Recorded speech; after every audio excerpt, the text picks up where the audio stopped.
ನಮಸ್ತೆ ಸ್ನೇಹಿತರೆ, ನಾನು ನಿಮ್ಮ ವಿಜಯ್ ನಾಗ್. ವರ್ಲ್ಡ್ ಅರೌಂಡ್ ಅಸ್ ಚಾನಲ್ಗೆ ನಿಮಗೆಲ್ಲ ಸ್ವಾಗತ. ನಾವಿಂದು ಡೆರೆಕ್ ವಾಲ್ಕಾಟ್ ಅವರ a far cry from Africa ಎಂಬ ಕವನದ ಪರಿಚಯ ಮಾಡಿಕೊಳ್ಳೋಣ. 1950ರಲ್ಲಿ ಬರೆಯಲಾಗಿರುವ ಈ ಕವನ 1962ರಲ್ಲಿ ಪಬ್ಲಿಷ್ ಆಯಿತು. ಅದೇ ರೀತಿ ವಾಲ್ಕಾಟ್ ಅವರಿಗೆ 1992ರಲ್ಲಿ ನೊಬೆಲ್ ಪ್ರೈಸ್ ಕೂಡ ಸಾಹಿತ್ಯಕ್ಕೆ ಸಂದಿದೆ. ಈ ಒಂದು ಕವನ 1952ರಿಂದ 1960ರಲ್ಲಿ ಕೆನ್ಯಾದಲ್ಲಿ ನಡೆದಂತಹ ಮಾವು ಕ್ರಾಂತಿಯ ಸುತ್ತ ರಚಿತವಾಗಿದೆ. ಕೆನ್ಯಾದಲ್ಲಿ ಬ್ರಿಟಿಷರ ದಬ್ಬಾಳಿಕೆಯಿಂದ, ಅವರ ಕೊಲೊನೈಸೇಷನ್ ಸಮಯದಲ್ಲಿ ನಡೆದಂತಹ ಕ್ರೌರ್ಯದ ಪ್ರತೀಕವಾಗಿ ಈ ಕವನ ನಮ್ಮ ಮುಂದಿದೆ. ಕವನದ ಆರಂಭದ 2 ಸ್ಟ್ಯಾನ್ಸಾಗಳಲ್ಲಿ ಕವಿ ಬ್ರಿಟಿಷರ ವಿರುದ್ಧವಾಗಿ, ಅವರ ದೌರ್ಜನ್ಯದ ವಿರುದ್ಧವಾಗಿ ಮಾತಾಡ್ತಾನೆ. ಇನ್ನು 3ನೆಯ ಸ್ಟ್ಯಾನ್ಸಾದಲ್ಲಿ ಕವಿ ಒಂದು ರೀತಿಯ ಡ್ಯುಯಾಲಿಟಿಯಲ್ಲಿ, ಹೊಯ್ದಾಟದಲ್ಲಿ ತೊಡಗ್ತಾನೆ. ಏಕೆಂದರೆ ಅವನ ಪೂರ್ವಜರು ಬ್ರಿಟಿಷ್ ಕೂಡ ಆಗಿದ್ದರು. ಏಕೆಂದರೆ ಇವನ ತಾತ ಬ್ರಿಟಿಷ್ ಆಗಿದ್ದ ಹಾಗೂ ಅವನ ಅಜ್ಜಿ ಓರ್ವ ಆಫ್ರಿಕನ್ ಮಹಿಳೆ. ಇವರಿಬ್ಬರ ಹಿನ್ನೆಲೆಯಿಂದ ಇವನ ಮನಸ್ಸಿನಲ್ಲಿ ದ್ವಂದ್ವ ಅಥವಾ ಡ್ಯೂಯಲ್ ಐಡೆಂಟಿಟಿ, ತನ್ನತನ ಯಾವುದು ಎಂಬುದರ ಬಗ್ಗೆ ಹೊಯ್ದಾಟ ಈ 3ನೇ ಸಾಲಿನಲ್ಲಿ ಕಂಡುಬರುತ್ತದೆ. ಈ ಹೊಯ್ದಾಟದ ಬಗ್ಗೆ ತನ್ನ ಮನಸ್ಸಿನಲ್ಲಿರುವ ನೋವನ್ನು ಆತ ಈ ಸಾಲುಗಳಲ್ಲಿ ತೋಡಿಕೊಂಡಿದ್ದಾನೆ. ಈ A far cry from Africa ಅನ್ನುವ ಕವನ ಒಂದೆರಡು ಮುಖ್ಯ ಅಂಶಗಳ ಸುತ್ತುತ್ತದೆ. ಮೊದಲನೆಯದಾಗಿ ಕಲೋನಿಯಲ್ ರೂಲ್, ಎರಡನೆಯದು ಕಾನ್ಫ್ಲಿಕ್ಟೆಡ್ ಐಡೆಂಟಿಟಿ ಅನ್ನೋದ್ರ ಬಗ್ಗೆ ಹೇಳ್ಬೋದು. ಅದೇ ರೀತಿ ಕ್ರೌರ್ಯ, ಹಿಂಸೆ, ದಬ್ಬಾಳಿಕೆ, ದೌರ್ಜನ್ಯ ಇವೆಲ್ಲವೂ ಈ ಕವನದಲ್ಲಿ ಕಂಡುಬರ್ತದೆ. ಸ್ನೇಹಿತರೆ, ಗೆಳೆಯರೇ, ಈ ವಿಡಿಯೋದಲ್ಲಿ ಮುಂದುವರಿಯುವ ಮುನ್ನ ನನ್ನ ಚಾನಲ್ಗೆ ನೀವು ಹೊಸಬರಾಗಿದ್ದರೆ ಸಬ್ಸ್ಕ್ರೈಬ್ ಆಗುವುದನ್ನು ಮರೆಯದಿರಿ. ಪ್ರತಿ ವಾರ ನಿಮಗೋಸ್ಕರ ಜಗತ್ತಿನ ಸಾಹಿತ್ಯ ರಾಶಿಯಲ್ಲಿ ಆಯ್ದ ಅತ್ಯುತ್ತಮ ಕೃತಿಗಳ ಸಾರಾಂಶವನ್ನು ಪರಿಚಯ ರೂಪದಲ್ಲಿ ನಿಮಗೆ ಮಾಡಿಕೊಡುವ ಪ್ರಯತ್ನ ಮಾಡ್ತೇನೆ. ಈಗ ಮೊದಲು ಈ ಕವನವನ್ನು ಒಮ್ಮೆ ಪೂರ್ತಿಯಾಗಿ ಓದಿಬಿಡ್ತೇನೆ. A wind is ruffling the tawny pelt of Africa, Kikuyu quick as flies, batten upon the bloodstreams of the veldt. Corpses are scattered through a paradise. Only the worm, kernel of carrion, cries, waste no compassion on these separate dead.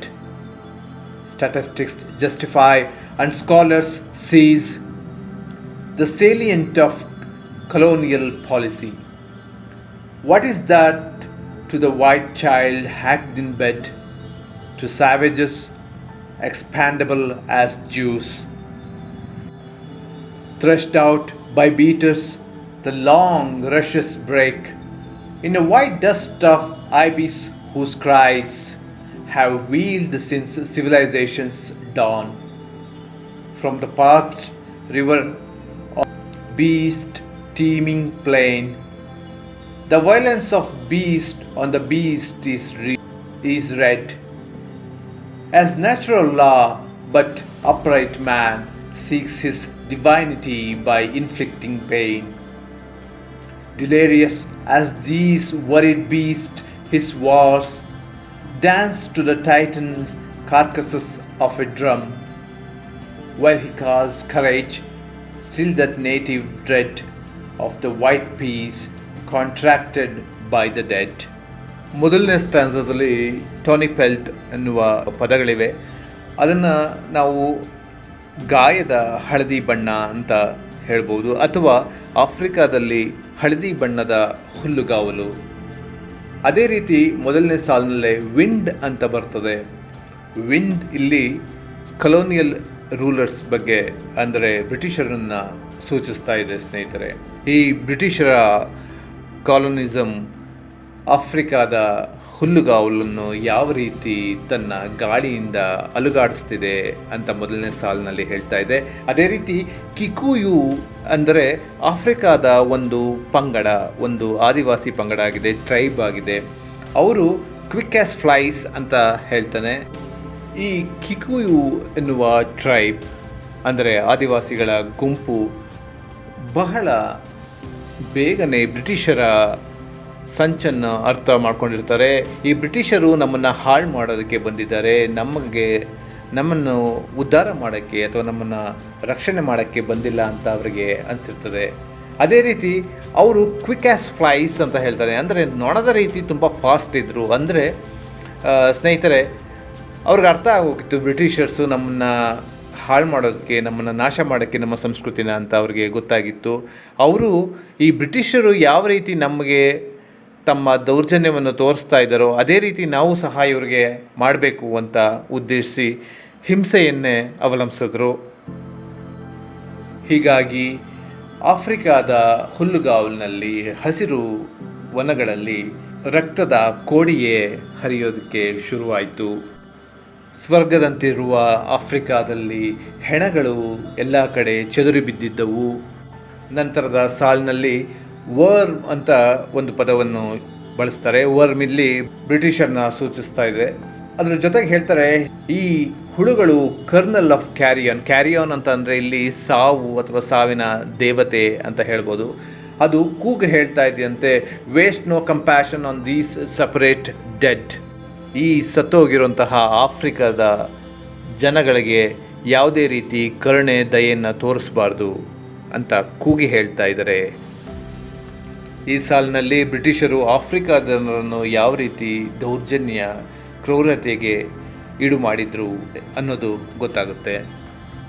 ಈ ಬ್ರಿಟಿಷರು ತಮ್ಮ ಕೊಲೋನಿಯಲೈಸೇಷನನ್ನು ಸಮಜಾಯಿಸಿಕೊಡೋದಕ್ಕೆ ಯಾವಾಗಲೂ ಸ್ಟ್ಯಾಟಿಸ್ಟಿಕ್ಸ್ಗಳನ್ನು ಅಂದರೆ ಅಂಕಿಅಂಶಗಳನ್ನು ತೋರಿಸ್ತಾ ಇದ್ದರು. ಅದರ ಜೊತೆಗೆ ಈ ಸ್ಕಾಲರ್ಸ್ಗಳ, ಪಂಡಿತರು, ವಿದ್ವಾಂಸರುಗಳ ಚರ್ಚೆಗಳನ್ನು ಮುಂದಿಡ್ತಿದ್ರು ಅಥವಾ ವಾದ ವಿವಾದಗಳನ್ನು ಮುಂದಿಡ್ತಿದ್ರು. ಅಭಿವೃದ್ಧಿ ಆಗಲು, ಬೆಳವಣಿಗೆ ಆಗಲು ಕೊಲೋನಿಯಲ್ ಪಾಲಿಸಿಗಳು ಬೇಕೇ ಬೇಕು ಅಂತ ಒತ್ತು ಕೊಡ್ತಾಯಿದ್ರು, ಹೇಳ್ತಾಯಿದ್ರು. ಆದರೆ ಇದೆಲ್ಲದರ ನಡುವೆ ಒಂದು ಬ್ರಿಟಿಷರ ಮಗು ಕೊಲೆಯಾಗಿರ್ತದೆ. ಆ ಸಾಲುಗಳನ್ನು ಇಲ್ಲಿ ಹೇಳ್ತಾರೆ ಕವಿ. What is that to the white child hacked in bed. ಹಾಸಿಗೆನಲ್ಲೇ ಸತ್ತು ಬಿದ್ದಿರುವಂತಹ ಮಗು ಏನು ಮಾಡಿತ್ತು, ಅದರ ತಪ್ಪಾದರೂ ಏನು ಅಂತ ಹೇಳ್ತಾರೆ. ಅದೇ ರೀತಿ ಆದಿವಾಸಿಗಳದಾದರೂ ಏನು ತಪ್ಪು, ಅವರುಗಳನ್ನು ಒಂದು ರೀತಿ ಕಸ ಅಂತ ಯೋಚಿಸಿ ಸಾಯಿಸಲಾಗ್ತಾ ಇದೆ ಬ್ರಿಟಿಷರಿಂದ ಅಂತ ಕವನದಲ್ಲಿ ಕವಿ ಹೇಳ್ತಾ ಹೋಗ್ತಾರೆ. ಯಾವ ರೀತಿ ಅಂದರೆ ಎಕ್ಸ್ಪೆಂಡೆಬಲ್ ಆ್ಯಸ್ ಜ್ಯೂಸ್ ಅಂತ ಹೇಳ್ತಾರೆ. ಅಂದರೆ ಹಿಟ್ಲರ್ ಕೂಡ ಈ ಜ್ಯೂಸ್ಗಳನ್ನು ಇದೇ ರೀತಿ ನಡೆಸ್ಕೊಂಡ ಅಂತ ಹೇಳ್ತಾ ಇದ್ದಾರೆ. ಇನ್ನು ಮೂರನೇ ಸ್ಟ್ಯಾನ್ಸದಲ್ಲಿ ನೋಡಿದ್ರೆ ಥ್ರಶ್ಡ್ ಔಟ್ ಬೈ ಬೀಟರ್ಸ್ ಅಂದರೆ ಇಲ್ಲಿ ಆಫ್ರಿಕಾದ ರೈತರುಗಳನ್ನು ವ್ಯಕ್ತಪಡಿಸ್ತಾ ಇರೋದು ಅಥವಾ ಸೂಚಿಸ್ತಾ ಇರೋದು.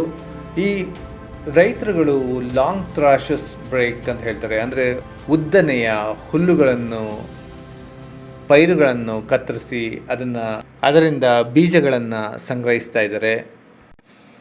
ಆಗ ಆ ಹುಲ್ಲುಗಳ ನಡುವೆ ಅಡಗಿದ್ದಂತಹ ಅಂದರೆ ಐಬಿಸ್ ಪಕ್ಷಿ ತನ್ನ ರೆಕ್ಕೆಯನ್ನು ಬೀಸುತ್ತಾ ಹಾರುವುದಕ್ಕೆ ಪ್ರಯತ್ನಿಸ್ತದೆ.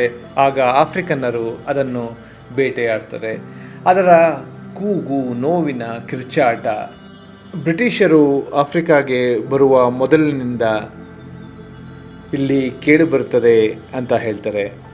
ಈ ಐಬಿಸ್ನ ಕೂಗಾಟ, ಕಿರುಚಾಟ ಒಣಗಿ ಹೋಗಿರುವಂತಹ ನದಿಯಿಂದ ಹಿಡಿದು ಪ್ರಾಣಿಗಳು ತುಂಬಿ ತುಳುಕಾಡ್ತಿರುವಂತಹ ಮೈದಾನಗಳು, ಅಂದರೆ ಇಲ್ಲಿ ಹುಲ್ಲುಗಾವಲುಗಳು ಪೂರ್ತಿ ಆಫ್ರಿಕಾದ ಹುಲ್ಲುಗಾವಲಿನಲ್ಲಿ ಕೇಳಿಬರುತ್ತಿದೆ ಅಂತ ಹೇಳ್ತಾರೆ. ಈ ಸಾಲುಗಳಲ್ಲಿ ನಾವು ಗಮನಿಸಬೇಕಾದ ಅಂಶ ಅಂದರೆ, ಮೊದಲಿನಿಂದಲೂ ಆಫ್ರಿಕಾದವರು ಬೇಟೆಯಾಡಿ ತಮ್ಮ ಬದುಕನ್ನು ಕಟ್ಟಿಕೊಂಡಿದ್ರು. ಹಿಂಸೆ ಅಥವಾ ಕ್ರೌರ್ಯ ಅನ್ನೋದು ಅವರಲ್ಲಿ ಮೊದಲಿಂದಲೂ ಇತ್ತು ಅಂತ ಹೇಳ್ತಾರೆ. ಪ್ರಾಣಿನ ಮತ್ತೊಂದು ಪ್ರಾಣಿ ಕೊಂದು ತಿನ್ನುವುದು ಒಂದು ನೈಸರ್ಗಿಕವಾದಂತಹ ನಿಯಮ, ನ್ಯಾಚುರಲ್ ಲಾ. ಆದರೆ ಬ್ರಿಟಿಷರ್ಸು ಅಂದರೆ ತಮ್ಮನ್ನು ತಾವು ಸಿವಿಲೈಸ್ಡ್ ನಾಗರಿಕರು ಅಂತ ಹೇಳ್ಕೊಳ್ಳೋಂಥ ಈ ಬ್ರಿಟಿಷರ್ಸು ತಮ್ಮನ್ನು ತಾವು ಈ ನಾಗರಿಕತೆಯಿಂದ ದೇವರಿಗೆ ಸಮಾನ ಅಂತ ಹೇಳಿಕೊಂಡು ತಿರುಗಾಡುವಂತಹ ಈ ಬ್ರಿಟಿಷರ್ಸ್ಗಳು ಮಾತ್ರ ಏನಕ್ಕೆ ಮತ್ತೊಬ್ಬ ಮನುಷ್ಯರ ಮೇಲೆ ಏನಕ್ಕೆ ಈ ರೀತಿ ಹಿಂಸೆ ಮಾಡ್ತಾ ಇದ್ದಾರೆ ಅಂತ ಕೇಳ್ತಾರೆ. ಬ್ರಿಟಿಷರ್ಸು ಆಫ್ರಿಕಾದವರನ್ನು ಕಾಲನೈಸೇಷನ್ ಎನ್ನುವ ಅಂಶದ ಮೇಲೆ ಹಿಂಸೆ ಕೊಡ್ತಾ ಇದ್ದರೆ, ಈ ಆಫ್ರಿಕಾದವರು ಹೊಟ್ಟೆ ಹೊರೆಯೋಕ್ಕೋಸ್ಕರ ಪ್ರಾಣಿಗಳನ್ನು ಬೇಟೆ ಆಡ್ತಾಯಿದ್ರು. ಇದೊಂದು ನಿರಂತರವಾದ ಹುಚ್ಚು ಹಿಡಿದ ಯುದ್ಧ ಅಂತ ಹೇಳ್ತಾರೆ. Dances to the tightened carcasses of a drum ಎನ್ನುವ ಸಾಲಿನಲ್ಲಿ ಈ ಆಫ್ರಿಕಾದವರು ಸತ್ತು ಹೋದಂತಹ ಪ್ರಾಣಿಗಳಿಂದ ತೆಗೆದ ಚರ್ಮವನ್ನು, ಅಂದರೆ ಒಂದು ಡ್ರಮ್ ವಾದ್ಯಕ್ಕೆ ಸುತ್ತಿ ಅದರ ಸುತ್ತ ಅದರ ಸದ್ದಿಗೆ ನೃತ್ಯವನ್ನು ಮಾಡ್ತಾರೆ.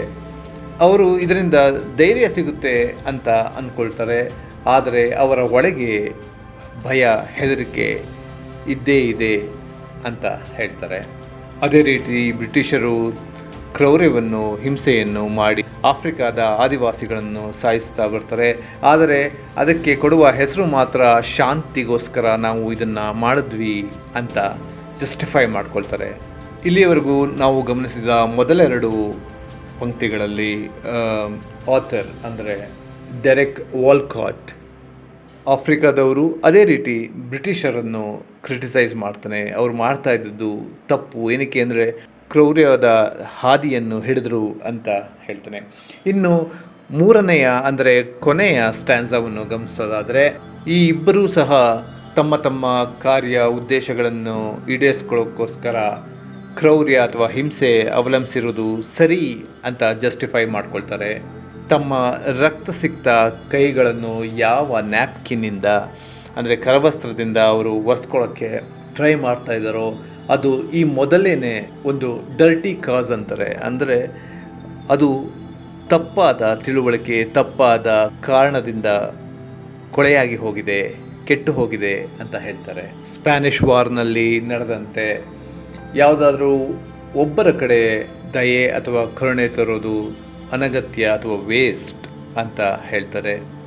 ಇಲ್ಲಿ ಗೊರಿಲ್ಲಾ ಒಂದು ಸೂಪರ್ ಮ್ಯಾನ್ ಜೊತೆ ಯುದ್ಧ ಮಾಡ್ತಾ ಇದೆ ಅಂತ ಹೇಳ್ತಾರೆ.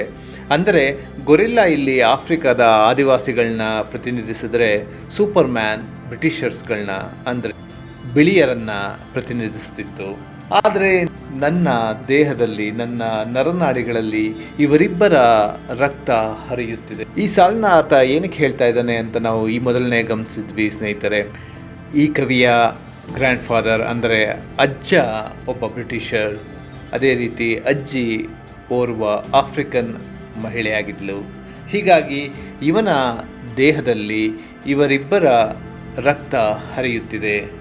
ಹಾಗಾಗಿ ನಾನು ಯಾವ ಕಡೆ ಹೋಗಲಿ, ನನ್ನ ನರನಾಡಿಗಳನ್ನ ಎರಡೂ ಕಡೆ ಕತ್ತರಿಸಿ ಬೇರೆ ಬೇರೆ ಮಾಡಲಾ ಅಂತ ಕೇಳ್ತಾರೆ. ಅದೇ ರೀತಿ ನಾನು ನನ್ನ ಮೂಲ ಸಂಸ್ಕೃತಿಯಾದ ಆಫ್ರಿಕಾದ ಮೂಲ ಸಂಸ್ಕೃತಿಯನ್ನು ಪ್ರೀತಿಸ್ತೇನೆ. ಅದರೊಟ್ಟಿಗೆ ಇಂಗ್ಲಿಷ್ ಭಾಷೆಯನ್ನು ಸಹ ಪ್ರೀತಿಸ್ತಾ ಇದ್ದೀನಿ. ಹೀಗಾಗಿ ಇವೆರಡರ ನಡುವೆ ಆಯ್ಕೆಯನ್ನು ಯಾವುದು ನಾನು ಮಾಡೋದಕ್ಕೆ ಆಗುತ್ತೆ ಅಂತ ಕವಿ ಹೇಳ್ತಾನೆ. ಅವರಿಬ್ಬರಿಗೂ ಅಂದರೆ ಅವೆರಡಕ್ಕೂ ನಾನು ಮೋಸ ಮಾಡಲೆ ಅಥವಾ ಅವುಗಳು ಏನು ನನಗೆ ಕೊಟ್ಟಿದೆಯೋ ಅದನ್ನು ಅವುಗಳಿಗೆ ವಾಪಸ್ಸು ಹಿಂತಿರುಗಿಸಲೇ ಅಂತ ಪ್ರಶ್ನೆ ಮಾಡ್ತಾನೆ. ಈ ರೀತಿ ನನ್ನ ಕಣ್ಣೆದುರಿಗೆ ನಡೆಯುತ್ತಿರುವಂತಹ ನರಮೇಧವನ್ನು ನೋಡುತ್ತಾ ಹೇಗೆ ಕುಳಿತುಕೊಳ್ಳಿ, ಹೇಗೆ ಆರಾಮದಿಂದ ಇರಲಿ ಅಂತ ಪ್ರಶ್ನಿಸ್ತಾರೆ. ಅದೇ ರೀತಿ ಆಫ್ರಿಕಾವನ್ನು ಬಿಟ್ಟು ನಾನು ಬದುಕುವುದಾದರೂ ಹೇಗೆ ಎಂದು ಕೊನೆಯ ಸಾಲಿನಲ್ಲಿ ಪ್ರಶ್ನೆ ಮಾಡ್ತಾ ಈ ಕವನವನ್ನು ಮುಕ್ತಾಯ ಮಾಡ್ತಾರೆ. ಸ್ನೇಹಿತರೆ, ಇಲ್ಲಿಯವರೆಗೂ ಡೆರೆಕ್ ವಾಲ್ಕಾಟ್ ಅವರ a far cry from Africa ಕವನವನ್ನು ಪರಿಚಯ ಮಾಡಿಕೊಂಡಿರಿ. ಈ ವಿಡಿಯೋ ಇಷ್ಟವಾದಲ್ಲಿ ಲೈಕ್ ಮಾಡುವುದನ್ನು ಮರೆಯದಿರಿ. ಅದೇ ರೀತಿ ನಿಮ್ಮ ಪ್ರೀತಿ ಪಾತ್ರರಿಗೆ ಈ ವಿಡಿಯೋವನ್ನು ಹಂಚಿ. ಧನ್ಯವಾದ.